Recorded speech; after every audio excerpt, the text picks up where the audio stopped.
America is thirsty for authentic information about how to push back against this race grievance industry. As Josh pointed out, the new patriots will be Black Americans. It's Black America has to stand up and say to the left, you do not represent us. The only way we can undermine the moral authority of the left is to permit those in whose name they are saying they're taking these actions to speak for themselves. Robert Leon Woodson Sr., or better yet, Bob Woodson, born April 8, 1937, is an American civil rights activist, community development leader, author and founder, and president of Woodson Center. The Woodson Center is a nonprofit research and demonstration organization that supports neighborhood-based initiatives to revitalize low-income communities. In February 2020, Woodson launched the center's 1776 Unites campaign to counter the 1619 Project. Woodson was born in Philadelphia. His father died soon after. Woodson and his siblings were raised by his mother.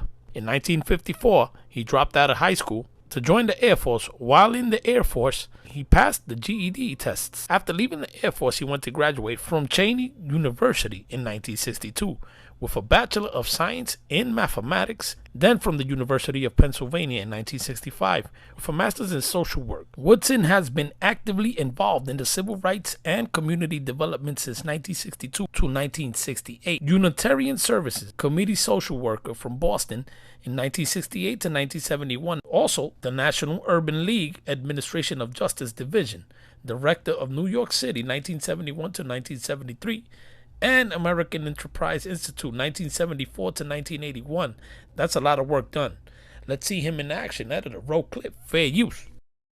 So we believe that the way that America can move forward is that we have to change the messenger, that conservatives have to support blacks in the in confronting this lie that they're telling about how we are suffering as a consequence of slavery. Not an academic or professional intellectual, I'm an empiricist. I found out what that meant from Dr. Peter Berger when I was a liberal civil rights activist, and I met Peter Berger, who invited me in to sit with London Hogg, James Q. Wilson, Bob Nesbitt early in the 70s to discuss conservative theories versus my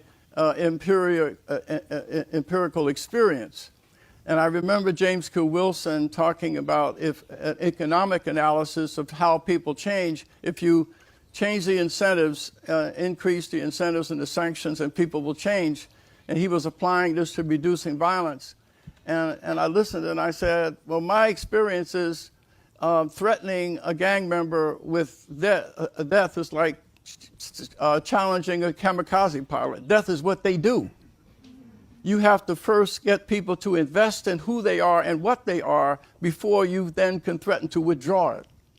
That's a fundamental premise and so I got invited to come to the American Enterprise Institute. And what attracted me to conservatism from liberalism is this willingness, as Dr. King said, the highest form of maturity is the ability to be self-critical.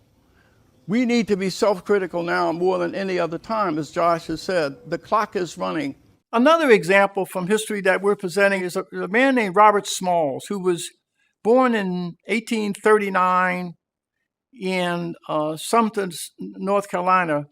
He was a slave working on a ship. And one night when his masters went to leave, he commandeered the ship, and along with his 5 other crewmen, they sneaked out of the port, picked up their families, and put their master's hat on, and waved and went past 5 different garrisons and turned the supply ship over to the Union Navy. Well, Robert Smalls was celebrated throughout the country, and as a consequence of his heroic actions, Lincoln admitted blacks in to fight for the Union Army. Well, after the war, Robert Smalls became a successful businessman and got elected to the Congress during Reconstruction. And he went back and purchased the plantation on which he was a slave.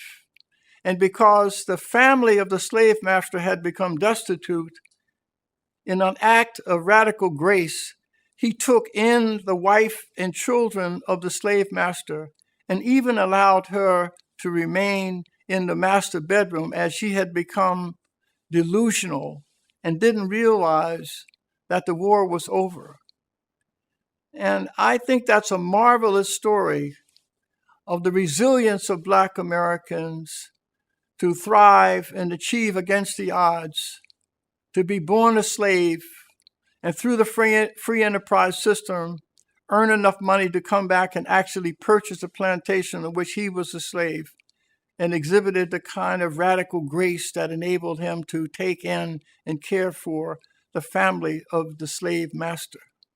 And so we are taking these experiences that are ignored and overlooked by 1619 and presenting these as evidence that America should not ever be defined by its birth defect of slavery, but it should be defined by the promise that it held. Wow. Full salute and respect, sir. Hey guys, it's Jose, your regular Joe Blow again, keeping an eye out and my ears open to respectable elders we can thrive to emulate. That's all I got to say. Tells me I have a long way to go. I just got started on my mission. Guys, when I see an independent work this hard, only gives me more energy and the tenacity to continue to bring you more conservatives, libertarians, Republicans, and an independent that love this country and its people as always. And it's these people that make me thrive. As always, do your own research and I'll do my part to bring you more information. Let's continue together. Guys, truly, thank you for the support. And always, stay free.